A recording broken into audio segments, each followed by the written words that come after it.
রবিবারের একটা ছোট্ট ব্লগে তোমাদের সবাইকে স্বাগতম। দেখো, যদিও লেট আপডেট দিচ্ছি, দেখো রেডি হয়ে বসে আছি। তখন 5:30টার দিকে বাস ছিল, যেহেতু ট্রেনের টিকিটটা আমরা পাইনি তাই বাসেই যাব বলে বসেছিলাম। আর এই যে লাগেজটা প্যাক করে বসে আছি আর ভাবছি কখন যে টাইমটা হবে। সেই কবে থেকে যাওয়া হয়নি, 1 বছর পার হয়ে গেছে। তো দেখো এখন টোটোতে বসে পড়েছি আর মোবাইল নিয়ে কাড়াকাড়ি করছিলাম। বলছিল আমি ফটো তুলবো, আমি বলছিলাম আমি ফটো তুলবো। তাই এই যে বসেছিলাম আর ফটো তুলছিলাম। আমার বাবা বলছে এরকম করো না, রাস্তার মধ্যে দাঁড়াও, মোবাইলটা হাত থেকে পড়ে যেতে পারে। শেষমেশ পৌঁছে গেছি বাস স্ট্যান্ডে। আর এই যে এখানে লাগেজগুলো প্যাক করা হচ্ছে। আর এই যে এই বাসটা করেই আমরা যাব। তো মাম্মাকে বললাম দাঁড়া, তোরও একটা ফটো তুলে নিই বলে। এই যে আর বাবা বলছিল যাও এখানে দাঁড়িয়ে থেকো না, বাসের মধ্যে উঠে যাও। আমি বললাম যে উঠেই কত নম্বর সিট সেটা তো আমাদেরকে বলো।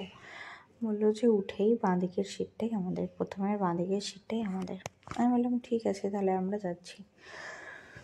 দেখো এই আপডেটটা টোটোতে যাওয়ার সময় মানে পরে এটা হয়ে গেছে এডিট করা, যার জন্য কিছু মনে করো না, একটু ভালোবেসে দেখে নাও এডিটিংটা। আর কি বলতো,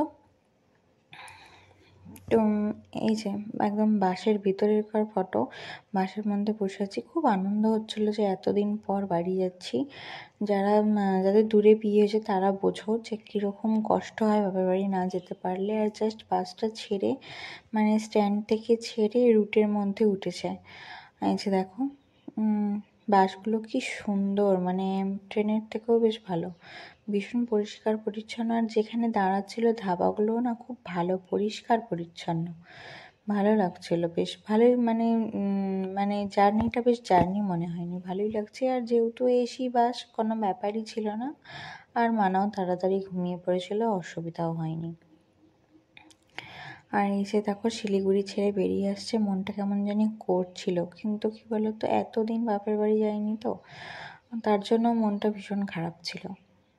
সবাই যায় যখন দেখি তখন আরও কষ্ট লাগে। আর এটা দেখো বৈশাখী মেলা, শিলিগুড়ি বৈশাখী মেলা, ওখান দিয়ে পার হয়ে আসছি জলপাই মোড়। এই যে শিলিগুড়ি ছেড়ে বেরিয়ে আসছি। এর আগে আমরা দোলের সময় যাব বলে ঠিক হয়েছিল, তো বারবারই ট্রেনের টিকিট কাটি আর ক্যান্সেল হয়ে যায়। তো ওর বাবাকে বললাম আগে থেকে ট্রেনের টিকিট কেটো না, তৎকালে কাটবে তাও ভালো। তো কী বলো তো, শেষমেশ তৎকালেও হলো না, আর তাই বাসে। কিন্তু বাসে এসে না কোনো কষ্ট হয়নি, ভীষণ ভালো লেগেছে বাসের এই জার্নি। দেখো ধাবাতে নামিয়ে দিয়েছিলো 10টার দিকে, ওর বাবা খাচ্ছিল, তার আগেই আমি খেয়ে এসেছি। কারণ মানা ঘুমাচ্ছিল তো, ওকে ছেড়ে আসতে পারছিলাম না। আর শেষমেশ এত লেট হয়ে গেল, তোর বাবা বললো আমি ওকে নিয়েই নেবে যাই। তোর বাবা ওকে নিয়েই নেবে চলে এসেছিলো। ধাবাটা দেখছো কি পরিষ্কার। আর ওর বাবার মিটিং ছিল তো কলকাতাতে নেমে গেল, আর আমাকে আমার দাদা কলকাতা থেকে গাড়ি করে নিয়ে এলো। তো এই যে দেখো গাড়ি করে পরের দিন সকালে নিয়ে আসছে বাড়িতে। আসার পথে যে পুটি কাছে দাদাকে বললাম এদিকে একটু তাকা, এই যে দাদা তাই দেখছে। হ্যালো, ভালো লাগলে অবশ্যই সাবস্ক্রাইব করবে।